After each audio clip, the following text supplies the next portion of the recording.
everybody. It's Friday, thank goodness. It's nearly the end of the day actually. I was at work this morning and then dashed back and did some stuff on the way, and then I was feeling horrible, so I went to bed for a nap. Had a bit of a sleep. And I'm enjoying just a couple of hours, peace and quiet. All the kids have headed into the gym to train. So I've got a little bit of spare time before I need to head back into Cardiff to pick them up. I had a Cartref order to pack up, so I'll need to leave in time to get to the post office to get that on its way. So I thought I'd just sit down and have a little chat. I need to go back through the comments and distribute hearts and respond to questions and things, so I'll try and get that done over the weekend. As you can see, we got our Christmas tree up. It's a rather lovely one. It does have lights on, but the steady light setting doesn't seem to be working, only flashing. So I turned them off just in case I set anybody off with headaches or anything. But it's a really lovely tree. My friend Sarah, her husband Nigel, sells Christmas trees at this time of year.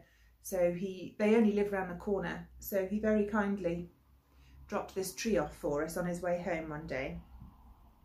It's a Nordman fir. It's a 6-footer.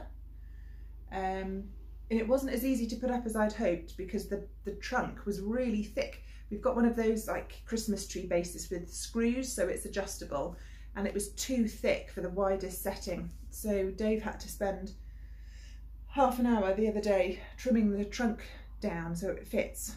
But it's up and it's lovely. And I think you can just see here, look, there's some little Christmas stocking decorations that my mum knitted. What else have I got that's worth showing you?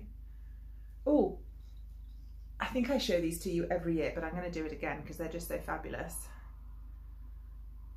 Look at those. Those are little hand knitted Father Christmases, and my mum made those. She made one for each of the kids. And it's a pattern by Jean Greenhow. I don't have the pattern. I don't know if it's on Ravelry or if you'll just have to Google it. But Jean Greenhow is a well-known British toy designer. I don't know if she's with us any longer, but anyway, my mum's made 3 of these. So we just sort of sit the Santas in the Christmas tree somewhere. Whoop. And then this Christmas bauble is one that I knitted. This is a free pattern by Renee Callahan of East London Knits. I think it's East London Knits. And there's like a solid plastic, well, it's not solid, it's hollow, but there's a plastic bauble inside this, and you just knit a little cozy and then decrease it and do a bubble for the top. So that's quite nice. Somewhere I've got a little Manx Lockton sheep, but I don't know where it's gone. But anyway, there are some nice decorations on my tree. And we've got bits of tinsel up around the different picture frames in the front room, so we are feeling a little more Christmassy now. We put it up while Dave was at work and found some Christmas tunes to put on the television, which was quite good fun. I'm knitting away on my dad's sock. I'm onto the gusset decreases now. I've got to send parcels out to my family with their Christmas presents on Monday. So that's my deadline for this sock.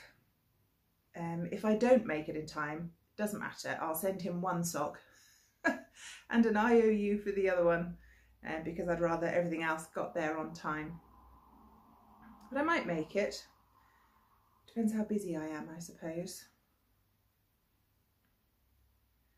I managed an Asda online delivery and I've got the wherewithal to make mincemeat now. I usually do it a little earlier in the month and then it sits in jars in the cupboard under the stairs for a bit to develop some flavour, but this month has been a bit crazy, so probably tomorrow's vlog will be me making the Delia Smith mincemeat recipe from that Christmas book I showed you.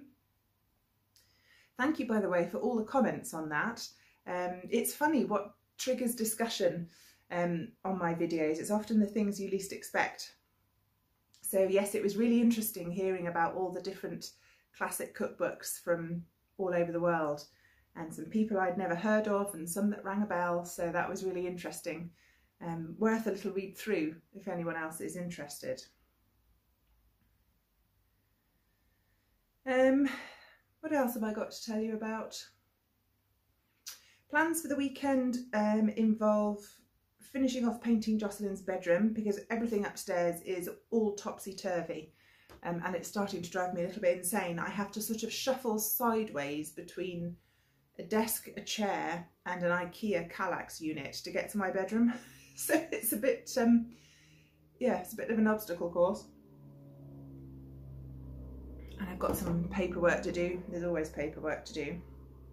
One thing I did want to just tell you about is that we have announced on Instagram and to our newsletter subscribers that Jenny and I are launching a new knit tea retreat. They're always going to be online, you know, even when the world gets back to normal, whenever that might be.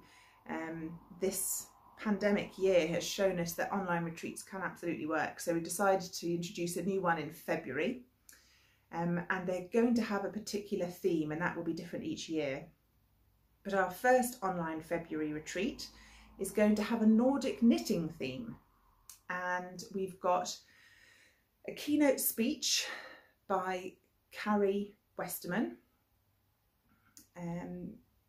If you attended our previous retreat, you'll know her. She did some teaching for us before, and she's the author of This Thing of Paper, if you've heard of that collection of knitting patterns. So yes, keynote speech on the Friday night by Carrie Westerman. And then on the Saturday, we've got two technical talks. One is going to be on colour theory and selecting colour palettes for knitwear, garments and accessories, and that's going to be by Becky of River Knits. I'm sure you've heard of Becky of River Knits. She and her husband Marcus live on a narrowboat in the sort of North Midlands, and you can find their, I'll put the websites for all of this in the drop down box below.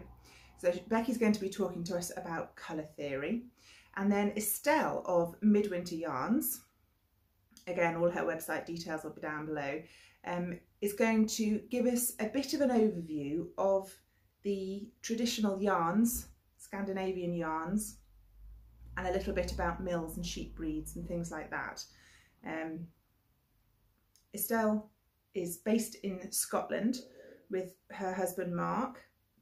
I'm not sure if I've got to do a knit two together here. Yes, I have. And I always panic I'm going to get this wrong. She is Swedish. Yes. And her website, Midwinter Yarns, is an absolute delight of proper Scandinavian yarns. And I know Becky and Estelle just from the show circuit, and they're lovely people, and they both produce lovely yarns. So they're going to be our technical talks on the Saturday, and there'll be online Zooms and all sorts of things like that. So if you're interested, tickets, I am going to say are £40. I think I've got that right. So anyone in the world can attend, obviously, because it's all online. So we've got bits of work to do with getting that sorted. What else am I doing this weekend? I don't know, but I'll take you along with me, whatever it is. I did open my advent calendar today, and I picked a package from Angela, and it was a lovely little pink ball of yarn. But I've sat down and I've got a tripod in front of me and a lamp behind that, so I'm going to have to show you that tomorrow. There was also a nice lolly, and I've already eaten it, so you'll just have to take my word for it.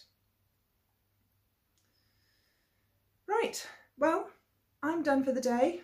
Little 10-minute video of chat, and I'm going to finish my cup of tea and then head into Cardiff to pick the kids up. So I hope you've had a nice week.